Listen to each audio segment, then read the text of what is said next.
Hello. Welcome to my channel. My name is Jonna. This is Jonna OMG. Today I'll be reviewing Real Housewives of Potomac, Season 8, Episode 8, Painting Austin Red. Happy New Year to all my subscribers. We made it, y'all. 2024, we are here. This is the first video of the new year. So thank you so much for tuning in. But let's go ahead and get right on into this review. So the ladies are still in Austin, Texas. And I don't know about y'all, but y'all, this season is giving me cheap. Like, I know the network pays for them to go on these trips and stuff, but I'm guessing the budget is low for this season because this Austin trip is not giving me the opulence that I think I need. Like, we literally went to chicken shit bingo last season. Last episode, and that was not cute. The whole place was not cute, not what I expect of Real Housewives. Which, I'm not saying that they can't have fun, I'm not saying that, but like, chickens actually pooping in a place, I didn't like the concept. And all in all, I'm just not feeling Potomac. Like, Karen is my favorite, but none of the other ladies are like giving me anything this season. I'm not feeling Wendy, not feeling Ashley, not feeling Candace, I'm still on the fence with Nika. I don't know about her yet. Mia is actually kind of all right this season. We'll see, as we progress with her, but Karen's the only one I'm liking right now.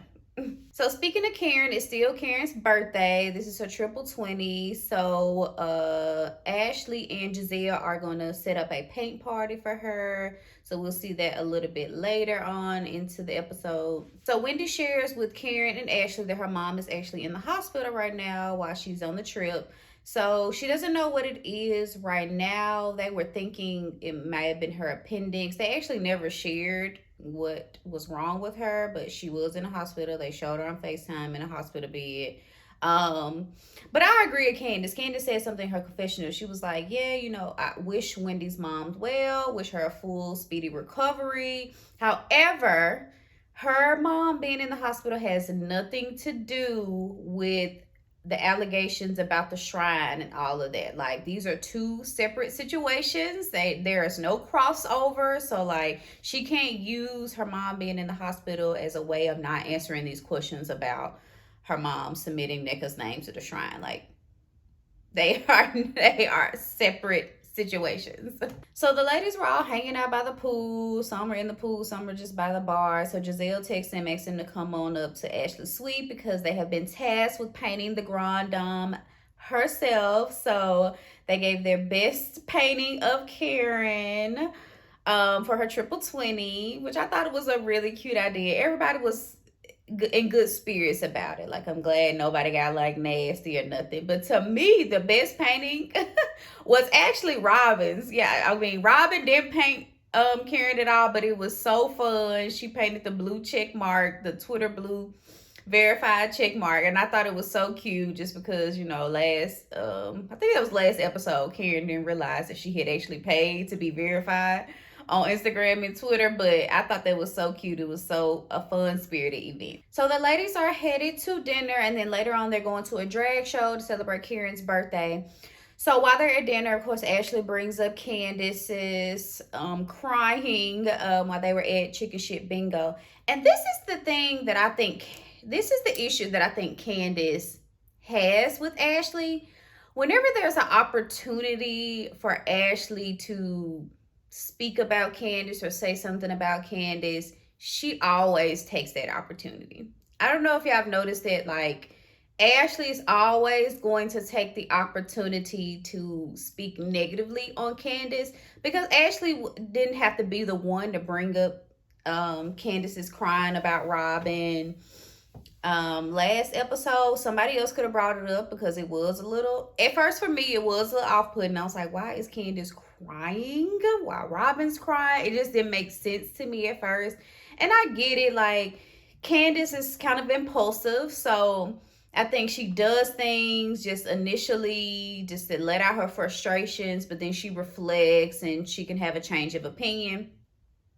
So I think that's actually what happened. And a friend actually pointed out to me that she's maybe mourning the loss of this friendship. Like her and Robin were good friends. So that's a part of her being emotional last episode. But Ashley doesn't always have to be the one to bring it up. Like, I think that's why they're at odds so much. It's like, Ashley, you can't ever stay neutral in a situation when it comes to Candace. Like, you're always going to have to voice your opinion about Candace. And it doesn't always have to be you, girl. Like, even with the Monique situation, it did not have to be Ashley to write that defamation suit against Candace. It's like, girl, you always doing something. I don't know. That's how I feel about Ashley. Like, I feel like she likes to nitpick at Candace a lot. I don't know. That's just what I think. Just over the last couple of seasons. So what Ashley was saying is basically Candace's social media antics didn't match the emotions that she had in the car and at bingo with Robin, like crying and being emotional and stuff. Like, it just didn't match, which I agree, it didn't match. But like I said, I think Candace is kind of impulsive sometimes. She just went head first, and then maybe she later on reflected that may not have been the best way to handle things. But she can't be clueless to why Robin is upset, especially if she said all these things in social media about Robin. And then they showed a little clip of Candace actually texting Robin like, "Are you mad at me?" Like, girl, what what you think? Like, if you're slandering me against to the blogs, of course I'm mad at you. So I thought that was silly. But yeah, like I said, maybe Candace had some time to reflect. It was like, I could have approached it better. But she could just say that too. Like, but Robin is not a victim, y'all. She is choosing to side with one, okay? That's her man. That's her ride or die. She the ride or die. So we can't look at Robin like a little baby duckling that we have to coddle. Like, it's not that type of situation. But Candace was not up for talking to Ashley at all. She was very dismissive of Ashley. She's like, I'm not talking to you about this, which I agree. She like, Candace and Ashley just, I don't know. I don't think they're ever going to fully get along. They're always going to be at each other's necks at some point. I just don't know if they're like made to be friends, to be honest with you. But Robin speaks up. She said whatever Candace did was so unforgivable. But I'm like, I don't think things are just like unforgivable unless like murder is involved.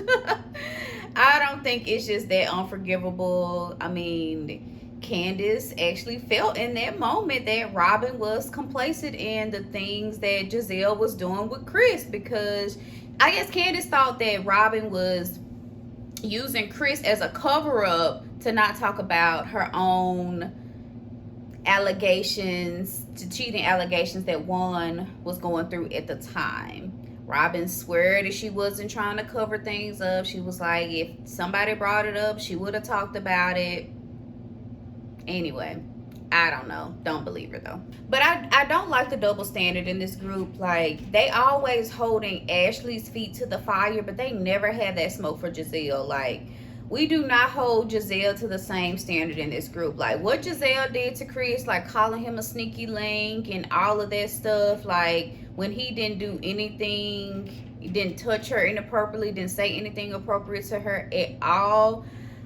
I just feel like Giselle almost got away with it. Like, we're not even talking about it now, but we're talking about Candace's reaction to what Giselle did. And to me, that's not fair. Like, Giselle got off scot-free, but Candace is still, she still has some negative ramifications for her actions, but Giselle doesn't. Like, there's a double standard in this group, and I don't like it. And that's what Candace pointed out on the reunion last season. Like, Giselle gets away with so much in this group, like in society. Like, she gets away with so much. She gets away scot-free, and this is just another example of that. Like, Candace's frustration was a reaction from Giselle's antics last season. Yeah, nobody is talking about what Giselle actually did, but we still are talking about Candace. And to me, that's the double standard. And Karen actually said something at dinner that I completely agree with. She says that this group is prioritizing Robin's tears over Candace's, and it's really not fair. Like, yes, Robin may be going through a lot right now. However, Robin has decided that she is okay with it. She said she believes Juan. She didn't want to see the DM. She didn't think Juan was cheating. All of that. They moved past it. So what are we? Why are we still so angry about all the allegations around Juan if Robin has decided to move on with it? Like I said, she is not some like little duckling. We don't have to coddle her. She is okay with where she is. So we have to take her word for it and move on. Like, yes, Juan is without a job now. That is a sad situation. Guess who else is without a job? Gordon. Gordon is out of job right now, and we don't see Mia looking for that same sympathy. So it's not fair that we put Robin on this pedestal and say that she is going through so much, so we have to coddle her and she's crying. Candace might be going through something else that she's not sharing with the ladies, and we know Candace is just emotional anyway, which is not a bad thing. So as Karen said, they're prioritizing Robin's tears over Candace, and it's not fair in this group, and it happens constantly, and that is what Candace is frustrated about. Yeah, I mean, that's it. Robin says she doesn't care about the cheating allegations. She believes Juan. So why should we care? I mean, as the viewers, we probably know that Robin is lying. She's just trying to save face. But as the group, they gotta move on. Robin okay with it? All right, well, we okay with it. So moving on. So of course Robin walks off from the table. She goes and calls Juan. Juan actually told her to hear Candace out. He was like, it's time for you to be the biggest person. Like, hear her out. But Robin wasn't hearing it. She was like, okay, I'll call you later. Bye. But did anybody else notice that Juan answered the phone and he wasn't he didn't have his FaceTime on? I was like, oh Lord, here we go. But I'm nitpicking everything about Juan at this point, so just be prepared. All in all, I think that of course they do need to sit down. I don't think it's unforgivable. I think they could mend it if they want to. I think they just need to hear each other out. Candace needs to understand why Robin is hurt, and Robin really needs to understand why Candace is hurt. Like, she's not taking the time to see how things of last season actually affected Candace, and how Robin, whether she wanted to or not, played a role in it. So anyway, the ladies head to the drag show. So they walk in. Y'all, I don't know if everybody knew that the Potomac ladies were coming in, but folks had on Karen t-shirts. Everybody knew it was Karen's birthday. I was like, Karen had all the love at that drag show, and I loved it for her. It was a really good time. I was like, dang, how they know to come in with this t-shirt? Did somebody get him a hint? Clue, clue. So the host asked for 5 volunteers. So the ladies joined them on stage. So it was Wendy, Nneka, Mia, Ashley, and Karen that joined on stage. So they had to do their best runway walk. And Wendy went first, and I'm going to be honest with y'all. It was weak. I'm sorry. It was weak. Wendy thought she was serving. I was like, okay, girl, like, if that's what you thought. But anyway, but then you see Nneka like giving her a boo, like giving her a thumbs down. I was like, all right, Nneka, like, you don't need to be stirring the pot too much. Like, girl, calm down. Like, you and Wendy need to figure out y'all issues, because y'all obviously have mutual people in y'all family and y'all lives. So things may have gotten misconstrued somewhere. I don't know, but y'all need to figure it out, because I don't like that they're at odds. However, I will say I am starting to lean more toward Nneka, because Wendy just didn't give me the answers that I was looking for in defense of her mom with the shrine situation. Like, it just was giving suspicious. And then Eddie with Nneka's husband in the Facebook gate was giving suspicious. Something is just not right there, and I feel like Wendy is the guilty party. I'm sorry. I can change my opinion as more evidence comes, though. I will put that out there. Now, Nneka's runway walk, terrible. Wendy's was weak, but Nneka's was just outright terrible. Like Nneka, I don't know. I feel like she didn't have like no swag or anything. Looked very stiff and robotic, and she tried to like twerk in her fringe skirt and nothing was moving. I was like, okay, this is just awkward for everybody in the room. But let's move on. But actually, y'all, that was pretty much the end of the episode. Cheers to Karen for her triple 20. Y'all, Karen looks good for 60. I know I said it a lot, but Karen looked good. She did her little runway walk too. It was equally as bad. But anyway, that was the end of the episode. I will see you all in the comments. Make sure you like, comment, and subscribe. Thanks for tuning in.